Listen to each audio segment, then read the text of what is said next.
হামের প্রকোপ বাড়ছে কুমিল্লায়ও। আক্রান্তদের মধ্যে ৬৬% রোগীর বয়সী ৫ বছরের নিচে। তাদের মধ্যে ৭৫% নিয়মিত হাম রুবেলার টিকা পায়নি। হামের প্রকোপ নিয়ে আরও জানাতে কুমিল্লা থেকে যোগ দিচ্ছেন সহকর্মী তানফির খন্দকার। তানফির, কুমিল্লায় যারা আক্রান্ত হচ্ছেন ৬৬% বয়সী ৫ বছরের নিচে, এর মধ্যে আবার ৭৫%ই হাম রুবেলার টিকা পায়নি। এই যে বিশাল সংখ্যক শিশু টিকা পায়নি, তাদের টিকা দেওয়ার ব্যাপারে কোনো উদ্যোগ নেওয়া হয়েছে কিনা? হাসপাতালগুলোর এখন কি অবস্থা? মূলত যারা টিকা পায়নি বা টিকা নেয়নি, আমরা অভিভাবকদের সাথেও কথা বলেছি, চিকিৎসকদের সাথেও কথা বলেছি।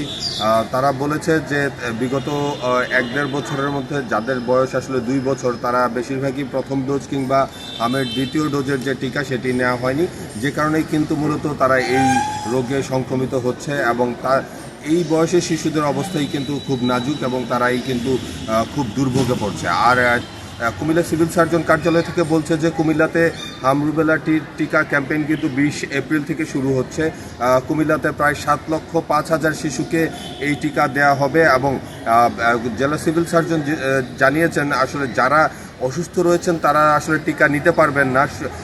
অসুস্থ হবার ২৮ দিন পর সেই টিকাটি নিতে হবে। অর্থাৎ এখন যারা হাসপাতালে রয়েছেন তারা হাসপাতালে হামের চিকিৎসাই নেবেন, কিন্তু যারা সুস্থ রয়েছেন বা সংক্রমিত হওয়ার সম্ভাবনা রয়েছে তারা কিন্তু টিকা পাননি, তারা কিন্তু টিকা কেন্দ্রে গিয়ে এই টিকা নিতে হবে। তাহলেই কিন্তু মূলত যারা এই সংক্রমিত হবার ভয়ে রয়েছেন তারা সেই যে ভয় থেকে কিন্তু কাটিয়ে উঠতে পারবেন। আর আমি একটি বিষয় জানিয়ে রাখি, এবছর কুমিল্লাতে হামে আক্রান্ত হয়ে প্রায় ৭০০ শিশু হামে আক্রান্ত হয়েছে বলে আমাদেরকে স্বাস্থ্য বিভাগ জানিয়েছে। তার মধ্যে ৩৬৪ জন হাসপাতালে ভর্তি হয়ে চিকিৎসা নিয়েছে, ২০০ জন কিন্তু সুস্থ হয়ে বাড়ি ফিরে গেছে।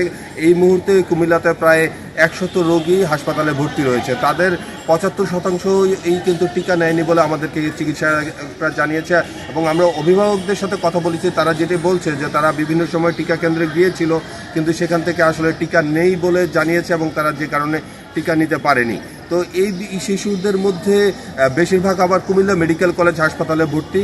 আর কুমিল্লা মেডিকেল কলেজ হাসপাতালের হাম আইসোলেশনে সিট সংখ্যা মাত্র ৪২টি, বেড সংখ্যা মাত্র ৪২টি। সেখানে কিন্তু ধারণ ক্ষমতার প্রায় দ্বিগুণেরও বেশি রোগী সেখানে ভর্তি রয়েছে, যেখানে কিন্তু গাদাগাদি করে সেই শিশুদের থাকতে হচ্ছে। আমরা দেখেছি যে হাসপাতালের বারান্দায় এবং সিঁড়ি ঘরে সেখানে শিশুদের চিকিৎসা দেওয়া হচ্ছে, কিন্তু অভিভাবকরা বলছে যেখানে হাম আসলে সংক্রমিত রোগ এবং শিশুদেরকে সারাক্ষণই আলো বাতাসের মধ্যে থাকতে হয়, সেই জায়গায় ফ্যানবিহীন কিংবা বাতাসবিহীন যে জায়গায় শিশুরা আছে সেখানে তাদের অনেক কষ্ট হচ্ছে এবং তাদেরকে আসলে একটি আরও স্বাস্থ্যকর পরিবেশে রাখার জন্য কিন্তু স্বজনরা দাবি করছে।